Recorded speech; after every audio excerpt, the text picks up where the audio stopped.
when the corporations thought that the future was going to be only GMO seeds, and they had said in the 87 meeting I attended, 4 companies will be controlling all seed by the turn of the century, year 2000. We are in year 2022.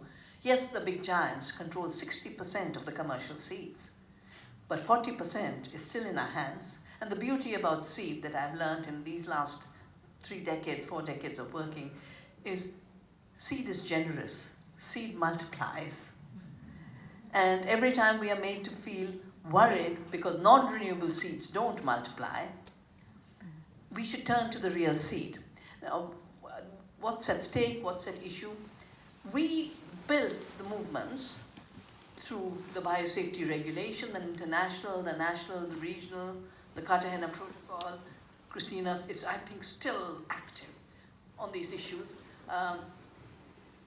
And labeling was a very, very clear part of it, but the obligation of governments to play their role in regulation and assessment. That was a big part of the movements and structures we built, regulation. What's called the new genetic engineering, which is really the old mindset and the old greed, is really attempting to destroy the regulatory system. GMOs, the gene-edited strategy is purely deregulation, to take away the rights of citizens, to know what they're eating, to know what's in the food, and to be able to make choices. It's really taking us away and stealing our freedoms, democracy, and the right to know.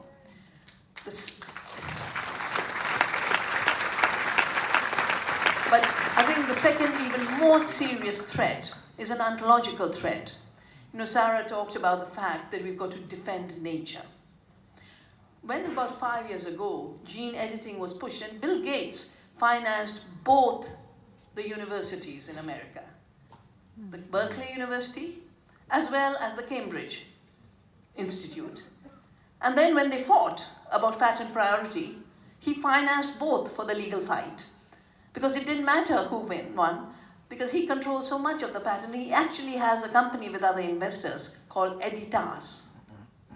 And my book, Oneness versus 1%, has some of these issues. We now have enough scientists who are doing this work. I'll just give you 3 cases. 1, gene editing leads to 1,500 unpredictable genetic changes. That's one study. Or just recently a gene editing therapy, the patient died. And I think we should collect all of this. Some of it is in my book, but there's a very, very good group in England. Michael Antonow, who's one of our best molecular biologists at the King's College, he and Claire Robinson have put together all the research available on the fact that it's not true, that this has no impact. So the ontological question is, when they pushed gene editing, they said, now we can say it's natural. Yeah? And they defined genetic engineering as transgenics, but genetic modification is genetic modification. It's modification of the integrity and self-organization of the genome. The first company that commercialized a gene-edited crop was Calyxt.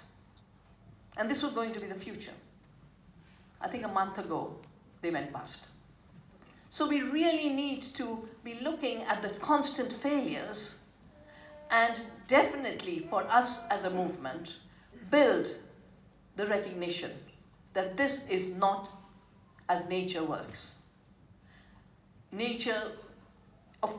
The technology has come from learning from nature, how organisms defend themselves. But then to forcefully manipulate organisms to perform the tasks you want to. And you've been failing 30 years on the old generation and in the 5 years in the new generation. But I see gene-edited crops as part of a bigger assault on the earth, her biodiversity, farmers. The Gateses of the world and the people they finance have increasingly started to say, the future is farming without farmers and food without farms. So our strategies on dealing with the new GMOs, the new dystopia of wiping out those who care for the earth and regenerate the earth, those who bring us real food. I think the challenge for us, like it was then, we created GMO-free regions. And I hope, I've come very wounded to this meeting, the fourth, before I came. But I came because I realized that continuing to keep our hands joined and our hearts joined is vital at this moment of so much untruth and so much hate against life and its diversity. So our movement has to be one of love and the power of love and the commitment that we will continue to farm in the truly natural way, we will grow and protect diversity, that we will not just defend our farmers and our food, we will resist the falsehood of fake food, which is the next step. And Bayer has written, we wrote a report called The Future of Our Daily Bread. Bayer has said, for us, this idea of farming without farmers is a big opportunity because only we can deliver the raw material of lab foods as amino acids and protein. So food disappears. You go to your field and eat your carrot or your cabbage. No, everything will have to be mediated. And we know every time there's distancing, there's erosion of democracy and there's increase of pollution. So to both reduce the pollution and deepen the democracy, I think every time this unbridled greed comes our way, it is an invitation to work even deeper in solidarity with the earth and each other. And we didn't win the struggle last round in isolation. We joined hands across continents. We joined hands across fields. And I think the big issue now will be real seeds, real food. And we will produce it, we will eat it, and we don't want your false claims.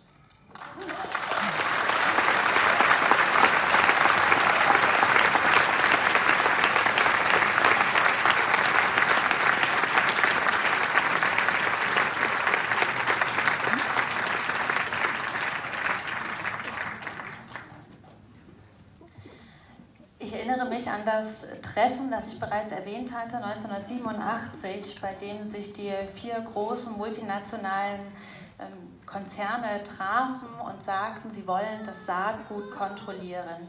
Sie sagten vorher, dass sie das bis zur Jahrhundertwende vollständig erreicht haben würden.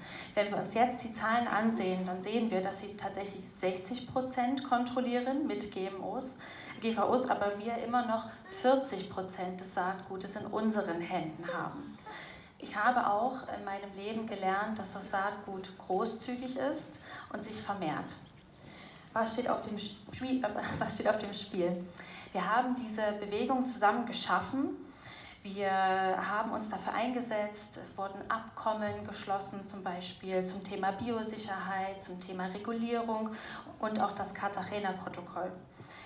Aber wir müssen sicherstellen, dass auch die Regierungen ihre Verantwortung übernehmen, wenn es dazu kommt, das zu bewerten und sich für die Regulierung einzusetzen. Die Gentechnik 2.0 basiert eigentlich auch auf einer sehr alten Denkweise. Sie ist ein Versuch, diese Systeme der Regulierung zu zerstören.